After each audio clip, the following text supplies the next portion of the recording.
o'zaro kelishmovchilikda, turli oqim va firqalarga bo'linish shu xalqni sustlashib va quvvatining ketib qolishiga sabab bo'ladi. Robbimiz kalomida xitob qiladi. A'udhu billahi minash shaytonir rojim va atasimu bihablillahi jami'an va la tafarraqu.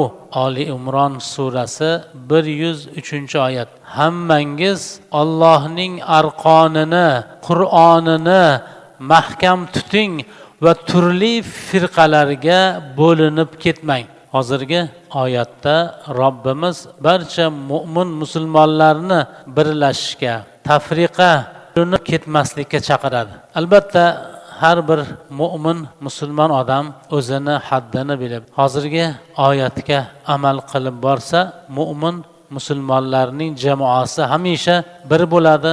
Ularni so'zlari, niyatlari, fikrlari, amallari bir bo'ladi. Natijada kuch-quvvat mu'min musulmonlar tomonida bo'ladi. O'rtalaridan hech qanday tafriqa, bo'linish, yuqorida aytilgandek fitna fasodlarni oldi olinadi. Hamma illat Qur'onga, sunnatga, shariatga amal qilmaslikdan chiqadi.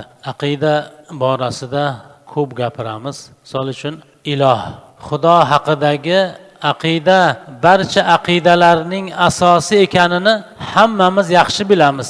Aynan iloh haqidagi aqidadan boshqa e'tiqodlar kelib chiqishi ham ma'lum. Ya'ni biz e'tiqod qilib turgan aqidadan boshqa aqidalar ham bor atrofda. Endi musulmonlardan boshqalarning iloh haqidagi aqidalariga qisqagina nazar solamiz va ularni qanchalar adashib yurganliklarini ham his qilamiz. Ateistlar ilohni butunlay inkor qiladilar. Ateistik tuzumda yashab ko'rganmiz.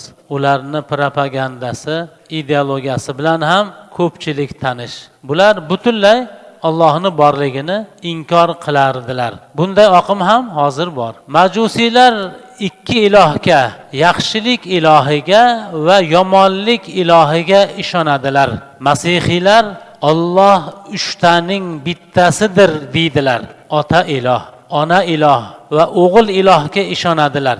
Masih Allohning o'g'li deydilar. Hazrati Iso alayhissalom payg'ambar, hammamiz bilamiz. Shuni bular Allohning o'g'li deydilar. Yahudiylar esa Uzayr Allohning o'g'li, Allohning qo'li g'ulga, kishanga solingan degan e'tiqoddalar. Yahudiylarning fikricha Allohning qo'li kishanlanganmish, saxiylik, karamlilikdan benasibmish. Bu bularning uydirma gaplari. Bunday e'tiqodlarini Robbimizning o'zi rad qilib, Tavba surasi 30-oyatda quyidagicha xitob qilgan. A'udhu billahi minash shaytonir rojim va qolatil yahudu Uzayrun ibnulloh va qolatin nasaral masih ibnulloh ذلك قولهم بأفواههم يضاهئون قول الذين كفروا من قبل قاتلهم الله أنى يؤفكون. Yahudiler Uzayr Allah'ning o'g'lidir dedilar. Nasoralar Masih Allohning o'g'lidir dedilar. Bu og'izlari bilan aytgan gaplaridir. Avvalgi kufr keltirganlarning gapiga o'xshaturlar. Alloh ularni la'natlasin. Qayon burilmoqdalar.